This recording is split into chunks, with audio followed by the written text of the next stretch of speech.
El tema de hoy, hermanos, es el tema 2, que usted estuvo en el tema anterior, ¿verdad? Que hablamos acerca de la copa amarga, ¿verdad? Que tomó nuestro Señor Jesucristo. El día de hoy estaremos examinando las 7 frases de la cruz. En Semana Santa, ¿verdad? No solamente nosotros, sino iglesias evangélicas, estarán precisamente estudiando estas frases y siempre que uno las estudia, siempre encuentra uno bendición. Siempre hay algo bueno. 7 frases cortas. En realidad podemos nosotros ponernos a pensar que son muy significativas las frases que se nos dice de alguien querido cuando va a morir. O quizás en un momento en donde siente que va a morir, aunque no llegue a morir, normalmente, ¿verdad? Ese sentimiento de dolor de ver la muerte cerca nos lleva a nosotros a veces a decir frases como: cuida de mis hijos, cuida de papá, cuídate tú, ¿verdad? Y siempre hay una preocupación latente al final de las palabras de cada persona que tiene la oportunidad de poderlas expresar. Porque sabemos que a veces la muerte llega tan súbitamente que no hay oportunidad incluso de decir estas palabras. Pero las 7 frases de la cruz son frases significativas porque provienen de nuestro Señor Jesucristo. Y allí en la cruz, hermanos, Él las profiere. La cruz era el castigo más cruel que las leyes romanas daban como pena capital a los asesinos, a los malhechores, en contra de aquellos que estuviesen, y valga la repetición, en contra del imperio. Era un castigo tan cruel que el imperio romano impedía que un ciudadano de Roma, un ciudadano romano muriera de esa forma, considerando incluso la pena capital para un ciudadano romano el llegar a la decapitación, pero jamás la cruz, porque era precisamente una opción cruel.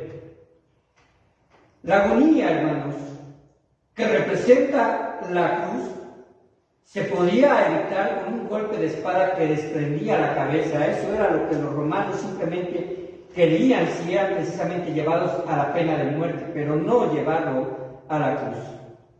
Estar en la cruz era estar sentenciados a morir en agonía que podía durar varias horas. El dolor se prolonga al máximo. ¿Por qué? Porque en la cruz el cuerpo, ¿verdad?, aún con vida, pues simplemente el dolor se prolongaba hasta donde el cuerpo podía resistir. Tenía la intención de que los gritos de dolor de los sentenciados fueran oídos por todo aquel que pasaba cerca de este acto terrible. Esta forma de castigo, hermanos, no fue inventada por los romanos, fue inventada precisamente en Cartago, por los cartagenses, una ciudad al norte de África y que fue conquistada por los romanos alrededor del año 146 a.C. Y el imperio romano asumió esta forma de castigo. Era un castigo público que debería de servir de escarmiento para sus enemigos. Era precisamente para todos aquellos que osaran ir en contra del gobierno romano. La cruz era un acto de castigo, de juicio, terrible. A este acto, pues solamente se le podía dar o infligir a personas que no pertenecieran al imperio romano, como lo he dicho, y era la cruz un instrumento precisamente de tortura. Pero sin embargo Jesús cambia el sentido completo de lo que la cruz representa después de su muerte. Porque a pesar de que la cruz sabemos que fue un elemento cruel de castigo en el cuerpo de Jesús, también tiene una connotación de victoria y de gloria. De victoria porque ahí es nuestro Señor Jesucristo quien presenta su cuerpo y posteriormente a los 3 días vencería la muerte. Así que, hermanos, la forma de morir de Jesús no fue casualidad. La cruz, hermanos, fue un acto convincente de cumplimiento de las profecías acerca de su muerte. Todo el evento de la cruz, hermanos, desde el momento en que es levantado, duró 3 horas, pero sin embargo sus sufrimientos fueron por lo menos 3 horas antes, cuando fue golpeado, ¿verdad?, y en el pretorio, cuando fue llevado a juicio. Durante ese tiempo, hermanos, los evangelios, los 4 evangelios, recogen 7 expresiones de Jesús. Y esas frases, las 7 frases de Jesús, tienen 2 aspectos importantes. En primer lugar son intencionales y en segundo lugar son direccionales. Es decir, tienen una intención de hacernos pensar y reflexionar sobre el sentir de Cristo ahí en la cruz. Pero también son direccionales porque apelan precisamente a las relaciones humanas y a su relación con el Padre. Las primeras 3 frases hacen referencia al trato que tiene con la humanidad. Observen, la primera frase nos habla de perdón. Vayamos a Lucas 23, 34. Lucas 23, 34.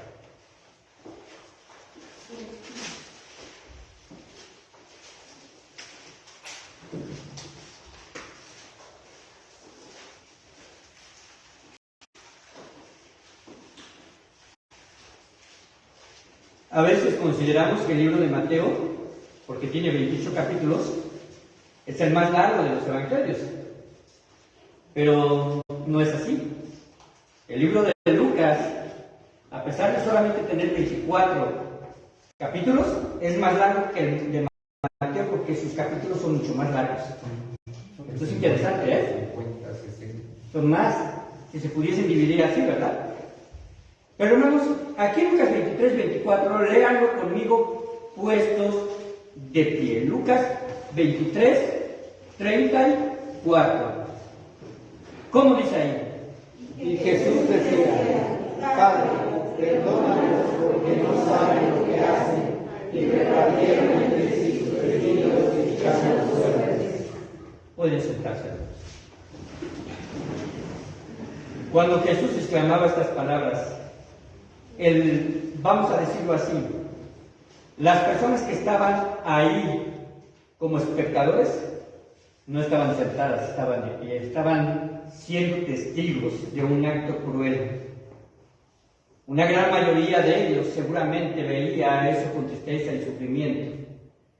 No es en realidad agradable ver morir a alguien, pero también dentro de esa turba había también muchos que se gozaban, entre ellos sus enemigos, ¿verdad?, declarados de Jesús. Los que se burlaban, los que le escarnecían, los que estaban expectantes de ver un milagro, quizás porque Jesús era un obrador de milagros y quizás esperaban que bajara de la cruz. Pero lo único que pudieron ellos percibir en el cuerpo sufriente de Jesús fueron las palabras que salieron de su boca. Y la primera frase es: Padre, perdónalos porque no saben lo que hacen. Podríamos preguntarnos, hermanos, si los soldados que golpearon a Jesús con el látigo, o si aquel que le dio de puñetazos en su rostro mientras estaba cubierto y le decía: profetiza quién te pegó, o si los otros que meneaban la cabeza y se burlaban de él diciendo: salvó a otros, sálvese a sí mismo, o si los que tomaron los clavos, o el que balanceaba el martillo para perforar sus extremidades, o si los judíos quienes le acusaron y la turba que gritaba: crucifícale, en fin, todos ellos eran merecedores de tal petición de perdón de Cristo a su Padre. Piensen en esto. Todos ellos parecían ser contendientes de Jesús ahí, y Jesús, ¿verdad?, levantando su rostro al cielo, quizás es lo que a mí, ¿verdad?, me parece que hacía, y entonces exclamaba: Padre, perdónanos porque no saben lo que hacen. La pregunta es si ellos eran merecedores de tal oración. Si nosotros somos merecedores de tal oración. Jesús veía a sus ejecutores desde lo alto de la cruz. El dolor que sufría, por intenso que fuera, no fue mayor a su misericordia perdonadora. Eso ahí era palpable al exclamar, perdónanos. El alcance del perdón de Jesús fue efectivo al dar su sangre. Ese pecado de odio y crueldad ahí mismo estaba siendo pagado. Y hermanos, como seres humanos, no nos gusta que alguien intente hacernos daño, ¿cierto o no? ¿Le gusta a usted ser el blanco de alguien que intenta hacerle daño? Normalmente, ¿verdad?, nos alejamos de quien así intenta hacerlo. Pero orar por ellos y decirles, Padre, perdónalos, cuando el daño ya ha sido infligido, es algo que puede llegarnos a costar. Ahora, hermanos, cuando esto sucede, cuando alguien precisamente nos ha hecho daño, a veces limitamos nuestro perdón. Si acaso se le puede llamar perdón, ¿verdad?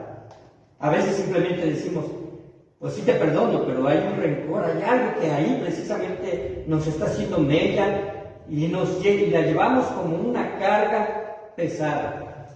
Y en ocasiones, hermanos, alimentamos nuestro rencor y creemos tener el derecho de tomar revancha. Nos escudamos al decir, es que lo que me hizo no puede quedar sin castigo.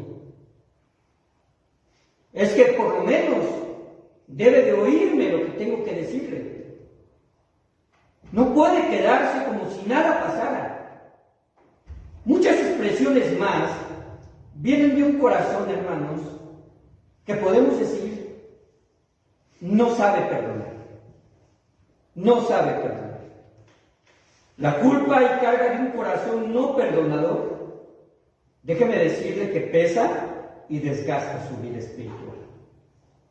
Va a pesar porque ahí va a estar precisamente, ¿verdad?, como si fuese un pedazo de plomo en medio de su corazón. Y le va a llevar precisamente a que cada acto que usted desapruebe aumente ese peso y simplemente les irá desgastando en su vida espiritual. Llegar a obtener frases como, bueno, ¿qué es lo que pasa aquí? Me lo infligió un cristiano, me lo infligió mi hijo, me lo infligió mi esposo. La persona más querida, ¿verdad?, me ha hecho daño y no puedo llegar a perdonarle. Alguien así, hermanos, con un corazón no perdonador, no ha finiquitado la afrenta, no ha podido dejársela a Dios y que sea Dios quien juzgue. Cada cristiano debería de recordar cuánto perdonó Jesús y cuánto nos ha perdonado a nosotros. Cuánto perdonó a Iris de la Cruz cuando estaba precisamente pidiendo al Padre por todos aquellos, ¿verdad?, que le habían hecho daño. Ni siquiera por su mente pensaba de estos ejecutores que Jesús tuviese tal pensamiento de ellos. La segunda frase, hermanos, tiene que ver con la redención. Lucas 23, 43. Vayamos a Lucas 23, 43.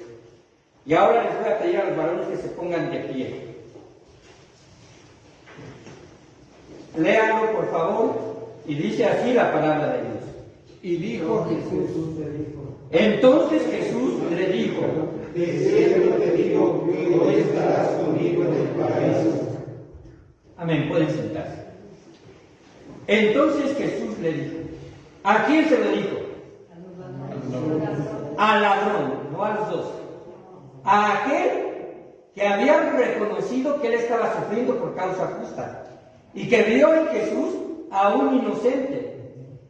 Y aquel que le dijo, acuérdate de mí cuando vengas en tu reino. Las frases del ladrón son significativas, hermanos, porque mientras un ladrón blasfemaba y le decía, sálvate a ti mismo y sálvanos a nosotros, el otro, ¿verdad?, simplemente le recriminaba a este otro malhechor y le decía, no sabes lo que dices, estoy parafraseando, pero le está diciendo simplemente, tú y yo estamos aquí por lo que hicimos, mas este nada ha hecho. Y entonces, volteando hacia Jesús, le dice, Señor, acuérdate de mí cuando vengas en tu reino. ¿Sabes qué implicaba cuando el malhechor confesaba que él estaba ahí pagando por lo que hizo? Estaba reconociendo su naturaleza caída y estaba expresando su arrepentimiento. Porque, Señor, acuérdate, Acuérdate de mí. Acuérdate de mí porque he fallado. Acuérdate de mí por todo lo que he hecho. Acuérdate de mí porque tú tienes el conocimiento exacto y total de cuán inmundo, cuán impío soy. Pero Señor, yo sé que tú vendrás en tu reino. Ahora, hermanos, se dice que los condenados a muerte tienen la oportunidad de hacer una última petición, incluso, ¿verdad?, de su comida. No sé si sea así porque yo nunca he estado en esta posición, ¿verdad? Pero hasta donde sé se lleva a cabo esto. Pero Cristo dijo metafóricamente, hablando de su muerte, cuando estaba allí en la cena, en la última cena, la institución, ¿verdad?, divina, en el cual nos permite recordar la muerte de nuestro Señor Jesucristo, el derramamiento de su sangre y la tribulación que tuvo en su cuerpo, y así predicar la muerte del Señor hasta que Él venga. Pero ahí también, precisamente, Él hablaba de que su cuerpo era verdadera comida y su sangre verdadera bebida. Este malhechor entendió que el hombre que sufría a su lado, es decir, Jesús, era capaz de salvarlo estando bajo la misma pena. En el último instante de su vida, este malhechor tomó la última oportunidad que se le dio para obtener la salvación. Es un misterio, hermanos. ¿Cómo llegó a la conclusión de que Jesús era su Salvador? No lo sabemos. Quizás fue el testimonio burlón de sus acusadores que le decían desde la parte más baja: si eres hijo de Dios. O quizás simplemente, ¿verdad?, no podía pasar inadvertido aquel título que decía Rey de los Judíos sobre su cabeza. Jesús no podría pasar inadvertido para este malhechor, por lo que le dice: acuérdate de mí. Un ruego de confianza y un ruego de aceptación, porque exclama: nosotros estamos pagando por lo que hicimos. Y como le he dicho, es sin duda una confesión de arrepentimiento. Ahora, hermanos, esta verdad es inevitable. También nosotros deberíamos pagar por lo que hicimos estando sin Cristo. Y se pagará.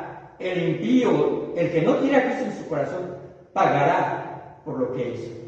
Y específicamente por el rechazo del Evangelio. Si Cristo no hubiera pagado el precio que demanda la justicia divina, estaríamos en la posición precisamente de condenación. La tercera frase tiene que ver con la ruptura de sus relaciones humanas. Hermanas, por favor, puestas de pie, busquen Juan 19, 26 y 27.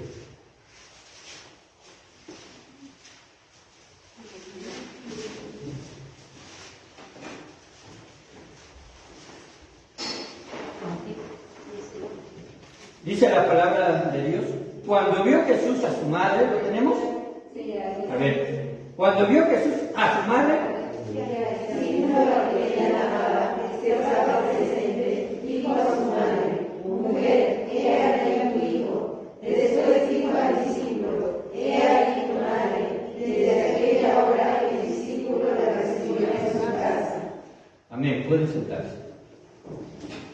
A pesar de los golpes que le dieron en su rostro, a pesar de la sangre que corría de sus sienes por la cruz que le martirizaba, él tenía una especial atención sobre lo que estaba sucediendo con su propia vida y con los que estaban alrededor. Porque no fue casualidad que Jesús viera a su madre. Es algo que ya estaba precisamente en la mente de Cristo, una búsqueda. Una búsqueda en la cual, cuando sus ojos se fijan en su madre, al lado de ella está Juan. Parece ser que Juan, ¿verdad?, al cual Dios precisamente lo identifica como el discípulo amado, tenía una relación, ¿verdad?, muy fuerte con la familia de Jesús, especialmente con su madre. Algo que hay que notar, hermanos, es que Dios comisionó a María, su madre biológica, que ésta habría de acompañar a Jesús durante su vida. E incluso su acompañamiento fue hasta su muerte. Sin duda, María sufría intensamente al ver a Jesús sufrir. Es fácil deducir que José, ¿verdad?, quien tomó el papel de padre, pero no fue su padre biológico, ya había muerto para entonces, hermanos. Si no, no habría caso de tal orden de Jesús hacia Juan. No habría en realidad caso de que María se fuese a vivir con Juan. Esto nos habla precisamente de una ausencia con respecto a su esposo de María. Pero también esta declaración, hermanos, tiene que ver con la ruptura de su relación humana. Él regresaría a su gloria. La gloria que era suya por derecho y la cual en su oración ahí en el capítulo 17 de Juan dice que regresaría a ella, la cual temía desde antes de la fundación del mundo. Jesús regresaría a su Padre, y ahí en ese momento en la cruz, en adelante, a Jesús solamente se le identifica con su Padre y con el Espíritu Santo. Jamás se vuelve a tocar un versículo, una sola palabra, un solo evento después de su resurrección que tenga que ver con María como su madre. No se vuelve a tocar. Así que, hermanos, no se vuelve a mencionar ninguna interacción que relacione con la mujer que fue depositaria de su humanidad. Por el contrario, allí en la cruz también Jesús moría por María. Él moría precisamente también por María, para ofrecerle salvación. Es cierto, ¿verdad?, que allí en Mateo y en Lucas, cuando aparece la anunciación a María, le dice que su corazón será traspasado como si una espada estuviese precisamente expectante para causarle el mayor dolor que tendría en su vida: ver a su Hijo Jesucristo morir. Ella sabía desde el inicio que era el Mesías prometido. Para ella no había duda con relación a la misión de Jesús, pero ninguna preparación le podía llevar a pensar que la muerte de Jesús no le fuera a afectar emocionalmente. Le afectó emocionalmente. Y Jesús, viendo a su madre, ¿verdad?, y al discípulo a quien amaba, le dice: he ahí a tu madre y ahí a tu hijo. Una comisión llena de expresiones humanas hacia María y hacia Juan. María ya no estaría desprotegida después. Las siguientes 4 expresiones tienen que ver con su misión y los resultados de su sufrimiento físico. La 4ª frase tiene que ver con su sufrimiento emocional, y le voy a dar lectura. Cerca de la hora 9, Jesús clamó a gran voz diciendo: Elí, Elí, lama sabactani. Esto es: Dios mío, ¿por qué me has desamparado? Esta frase aparece en Mateo. Y esta frase, hermanos, Elí, Elí, lama sabactani, no es hebreo, no es griego, es arameo. Y él lo expresa. Pero ¿qué quiere decir esta? ¿Qué quiere decir Dios mío, ¿por qué me has desamparado? Cuando Jesús, hermanos, exclama esta frase, en ese momento el cielo ya está totalmente oscuro. En el sentido de que ha sido cubierta la luz del sol y hay tinieblas sobre la tierra. Yo no sé, hermanos, no lo sé.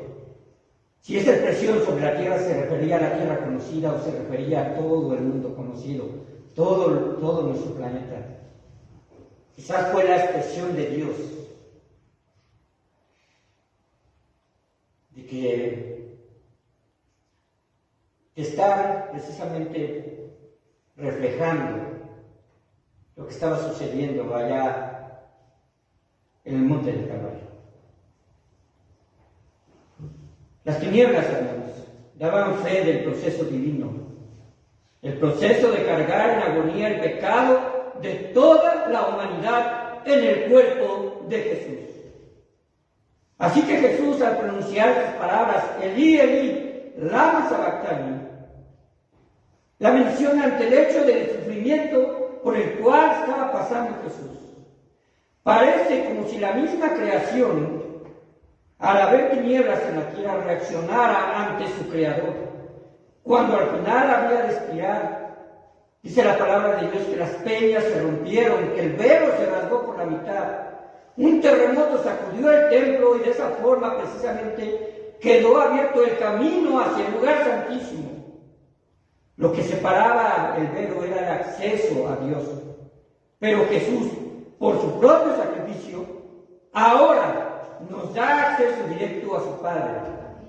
Pero en su naturaleza divina, hermanos, cuando la palabra de Dios habla y dice que Jesús dice, Elí, Elí, lama sabactani, la propia naturaleza divina nos habla de que la Trinidad es inseparable. Entonces, ¿de qué se trata? Se puede deducir que tiene que ver con la actitud de su Padre de no intervención al sufrimiento de Jesús, de que el sentimiento de desamparo fuera tal porque Dios, en un aspecto de soberanía, de sujetar a su Hijo a un padecimiento indescriptible, simplemente decide no intervenir. Y así cumple su palabra, de que Dios quiso sujetarlo a este padecimiento. La quinta frase tiene que ver con solicitud de compasión hacia su persona. Después de esto, vayan a Juan 19, 28. Juan 19, 28. De hecho, creo que yo no cambié a con ustedes tampoco, ¿verdad? Juan 19, 28.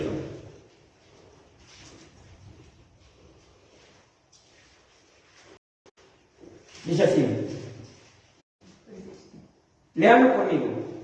Después de esto, sabiendo Jesús que ya todo estaba consumado, dijo, para que la Escritura se cumpliese, tengo sed. Tengo sed. Esta frase tiene que ver con una solicitud de compasión hacia su propia persona.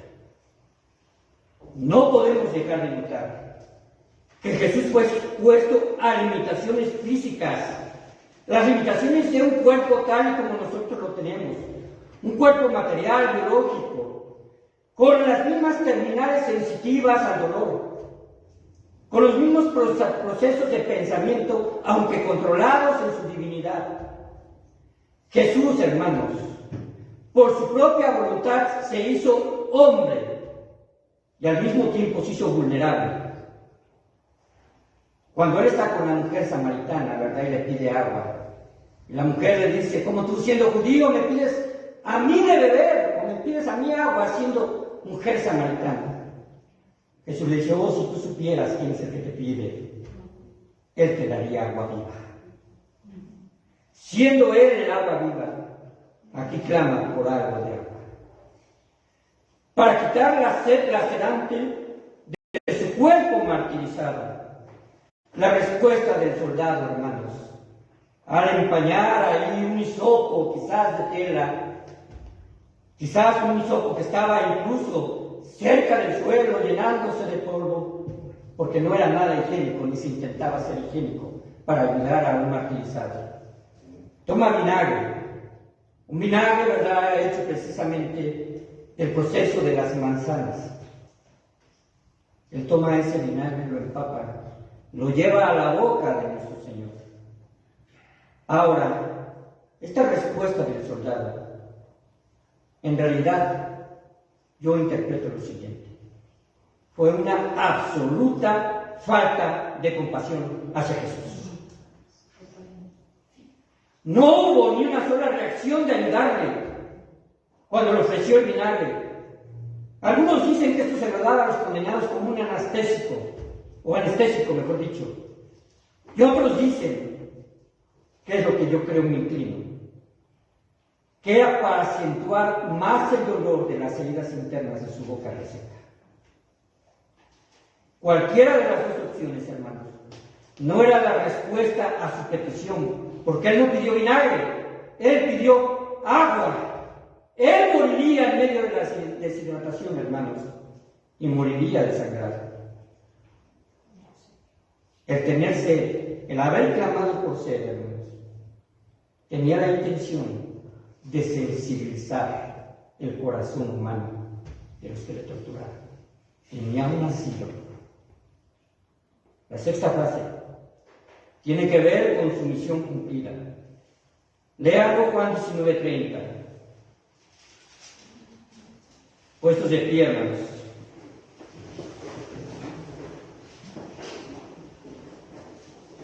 Dice así la palabra de Dios.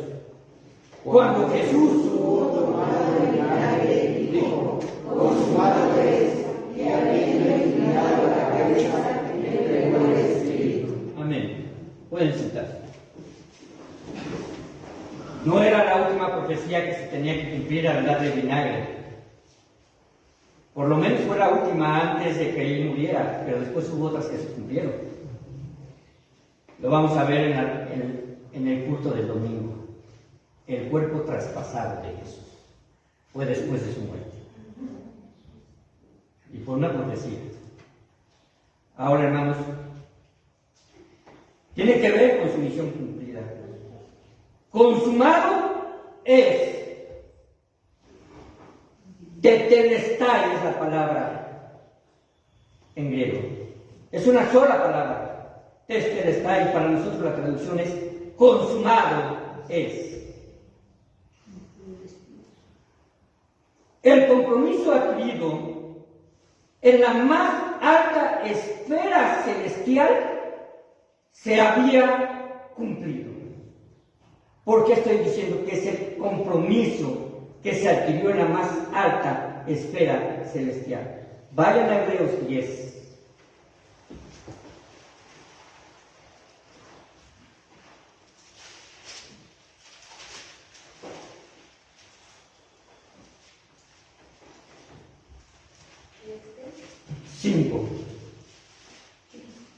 Hebreos 10:5.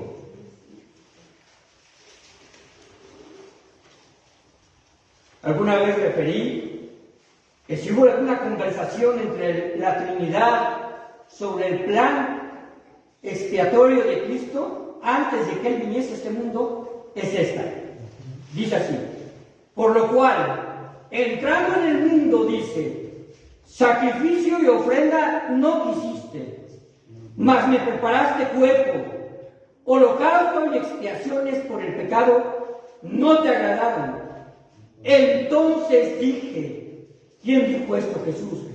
He aquí vengo, oh Dios, para hacer tu voluntad, como en el rollo del libro está escrito, diciendo primero, sacrificio y ofrenda y holocaustos y expiaciones por el pecado no quisiste, ni te agradaron las cosas o las cuales cosas se ofrecen según la ley, y diciendo luego, he aquí vengo, Dios, para hacer tu voluntad.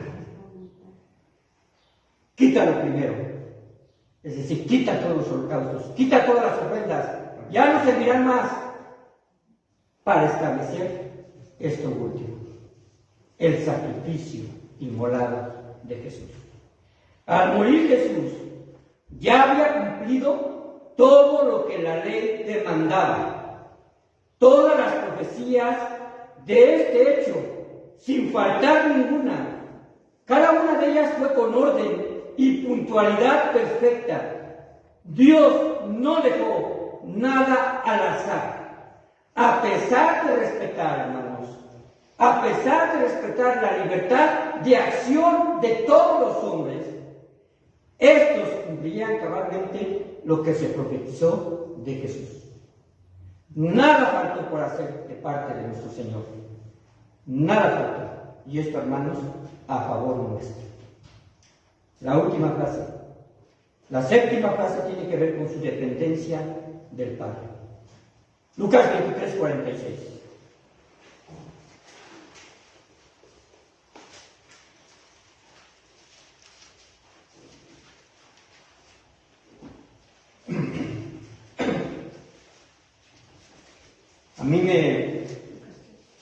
Lucas 23:46.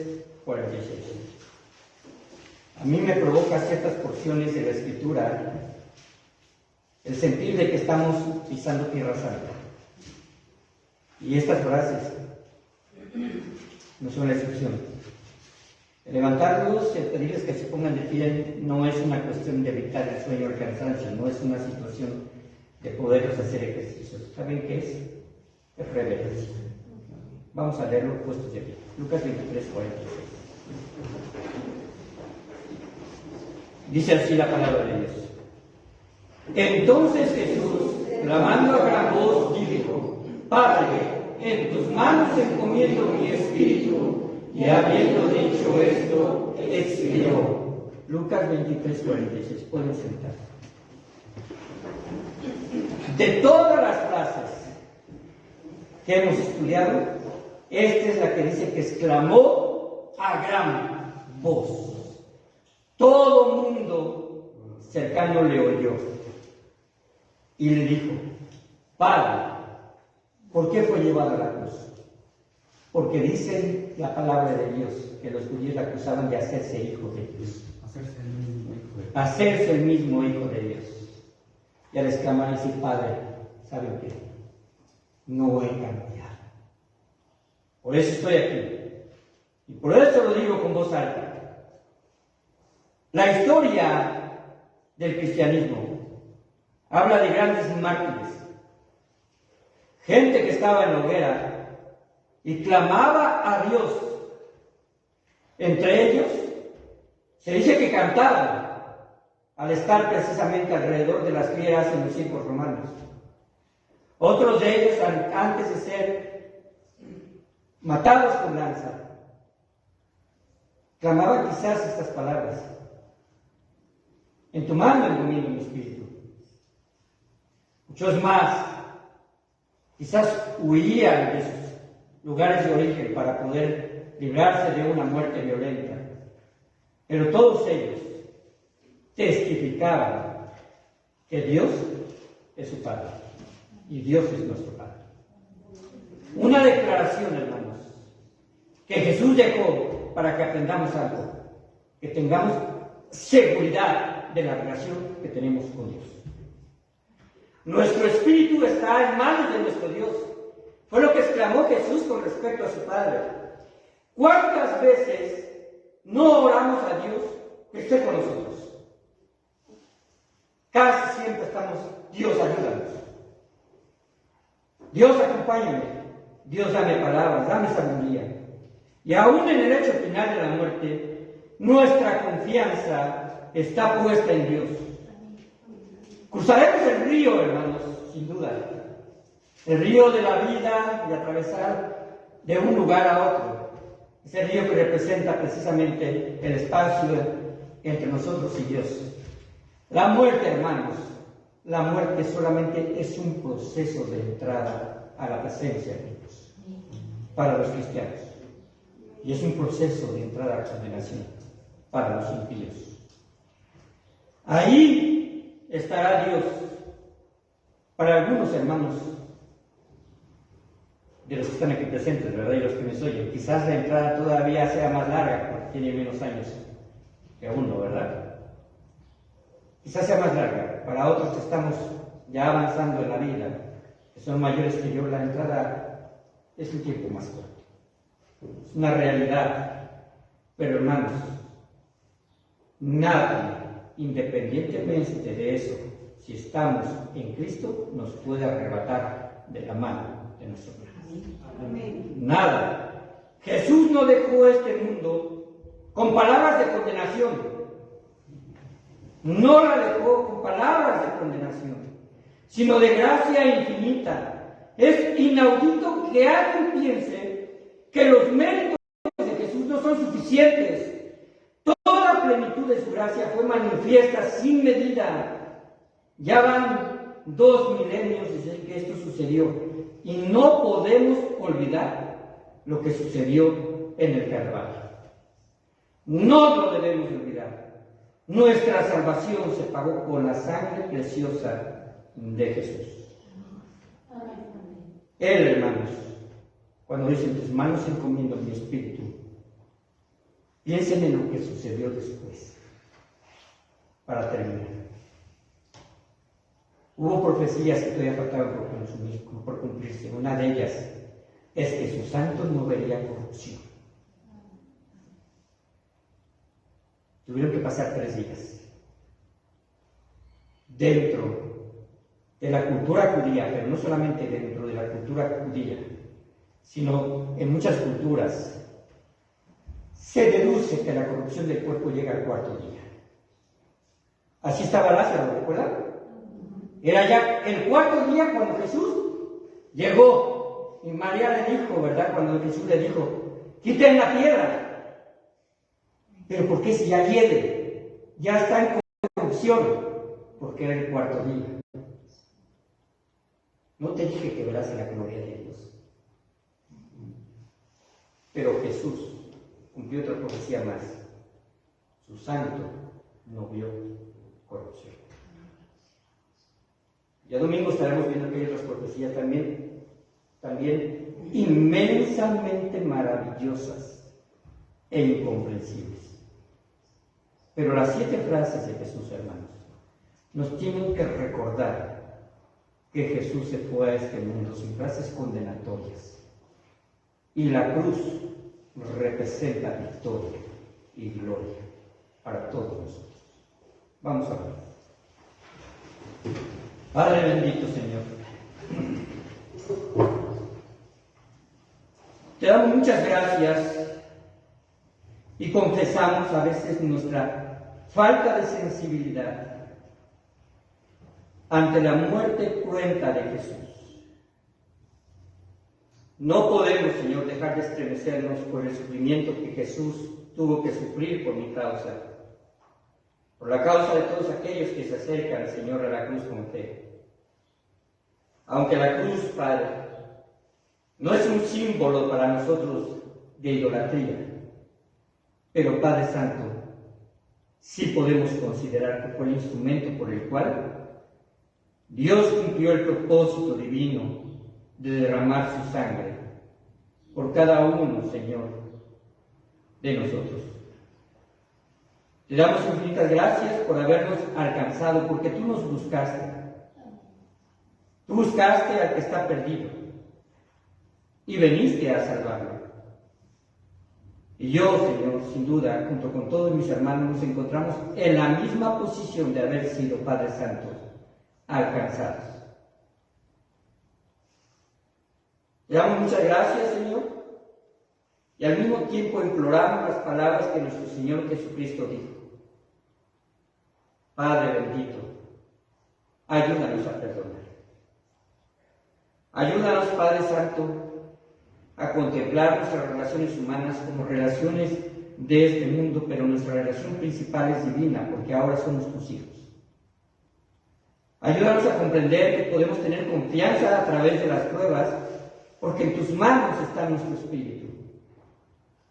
Por eso no importa ni la época, ni la historia, ni las condiciones culturales y las condiciones adversas que un cristiano pueda sufrir, porque al final tú tienes nuestro espíritu. Te damos gracias por toda aquella nube de testigos, como lo dice Hebreos, que han sufrido, Señor,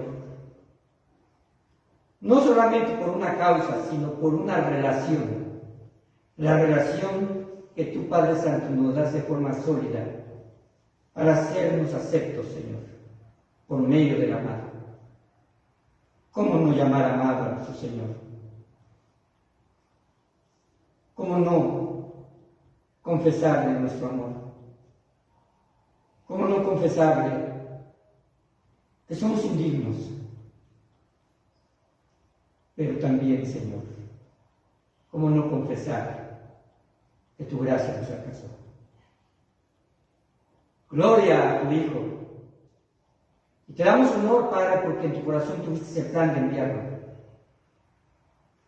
Padre Santo, reconocemos al Espíritu Santo como tu tercera persona que habita en nosotros y que nos lleva, Padre bendito, a tener una comunión correcta.